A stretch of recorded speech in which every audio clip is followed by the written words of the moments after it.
is Leon and the Championship, Chapter 18, entitled A Key Variable. Leon had to wait until after gym to announce his discovery to PW and Lily Matisse. "I know what's wrong with Fathead," he told his two best friends. "What?" said Lily Matisse. "Yeah," said PW, "spill the beans." "It's not the beans that need spilling," Leon said excitedly. "It's stuffing." "What are you talking about?" said Lily Matisse. "Fathead stuffing, that's what's causing the problems." "No way," said PW. "I checked the measurements. They're perfect." "You don't get it," said Leon. "It's not the amount of stuffing. It's what the stuffing's made of." "Huh?" said PW. "Eh?" said Lily Matisse.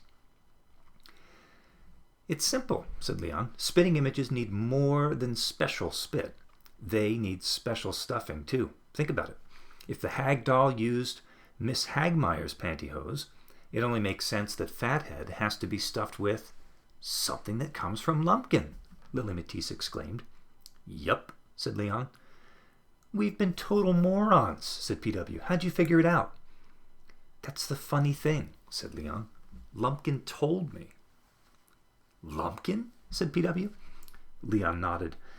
"It was after school when he threatened to knock the stuffing out of me." "The stuffing must be the energy source," said Lily Matisse. "It acts like the potato battery that makes the clock tick." "And spit is the conductor," added PW. "Bingo," said Leon. "Question," said Lily Matisse. "How are we supposed to get hold of a pair of Lumpkin's underwear?" "I've been thinking about that," said Leon. "I'm figuring that the stuffing doesn't have to be underwear. It just has to be a piece of clothing that comes from the person you're trying to control. So here's the question. What piece of clothing do you guys think of when you think of Henry Lumpkin?" "The army jacket," PW and Lily Matisse both shouted. Excuse me.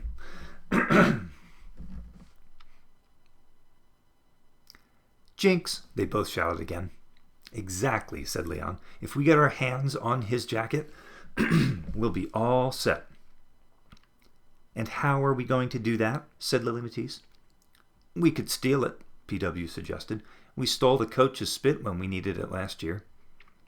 "That's a really dumb idea even for you," said Lily Matisse. "When have you ever seen Lumpkin not wearing his jacket?" "I suppose you have a better suggestion?" PW said testily. "Yes, as a matter of fact." "Okay then," said PW. "Let's hear it." "Fine," said Lily Matisse. "My plan is simple. We wait.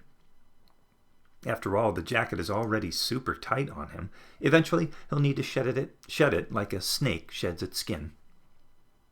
"You want us to wait around for Lumpkin to grow?" said PW. "Like I said, it's already tight on him."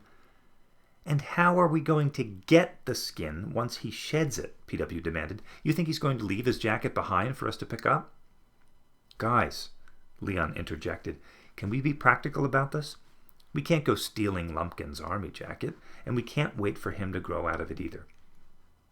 "All I know is we better act fast," said PW. "It's just a matter of time before he tests out his Howlitzer." "Agreed," said Leon. "But there's only one way to get that jacket. Lumpkin has to give it to us. Willingly."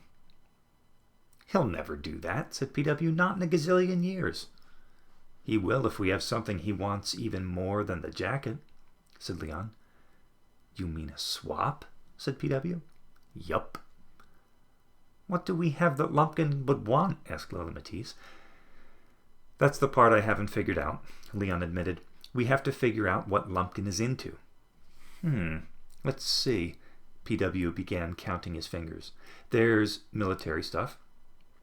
Beating kids to a pulp. Sloppy Joes. What else? Hot fudge sundaes. Beating kids to a pulp and... anything else? Oh yeah, beating kids to a pulp." "How about an autographed picture of some famous war hero?" Lily Matisse suggested. "Not good enough," said Leon. "The jacket is way too important. We need something 100% irresistible." "Wait a minute," PW cried out. "I got it. The perfect bait." What? Said Lily Matisse skeptically. Let me do some checking first, said PW. I'll supply the details tomorrow. The next day, PW came to school looking like he'd won the lottery. I know how we'll get Lumpkin to shed his army jacket. Take a look-see. He pulled a printout from his binder. I found this online. Leon and Lily Matisse glanced down. Another army jacket? Said Leon. Not just any army jacket, PW said. We're talking a vintage World War II M42 HBT. Check out the special pockets and the anti-gas flap. Lily Matisse tittered. Get serious, said PW. It doesn't protect against that kind of gas. Anyway, this is what I'm thinking. Suppose Leon comes to school wearing one of these babies, say in an extra large. Leon caught on immediately. Lumpkin would flip. He might consider a swap. Lily Matisse allowed. Consider a swap? Said PW. Are you kidding? He'd force Leon to swap. Where can we get one of these jackets? Leon asked. The address is at the bottom of the printout, said PW. Captain Frank's Army and Navy Surplus. It's the only place in town that sells the M42 HBT. I called Captain Frank and had him put one aside. Excellent, said Leon. PW, said Lily Matisse. Yeah? Question. Lily Matisse tapped the printout. Did you notice the price? Geez, Leon exclaimed. $159.99? Where are we going to get that kind of money? Hey, PW snapped. I can't come up with all the answers. At least we know what we need. Knowing what we need is one thing, said Leon. Getting it is something else. How much do you have saved? PW asked. Nothing, said Leon. Ditto, said Lily Matisse. Double ditto, PW said. What's your allowance? I get $10 every 2 weeks, said Leon. I get $3 a week when I remember to take out the restaurant garbage, PW said. My mom doesn't believe in allowance, Lily Matisse said irritably. But sometimes she pays me when I help out around the art studio. If we pool all our allowance money starting right now, I guesstimate it'll take us about, PW paused, 20 weeks to save up for the jacket, give or take a couple days. 20 weeks of noogies, Leon moaned. 20 weeks of lumpkin, dunkins, blood bracelets, and wedgies? No way, I'll never survive. Then we'll just have to speed things up, said Lily Matisse. That very afternoon, the 3 fifth graders told their parents they were available for odd jobs, so long as the odd jobs paid cash. PW helped out in the kitchen of the Curried Elephant, his parents' restaurant. He wrapped spring rolls, chopped lemongrass, and folded napkins in the shape of swans.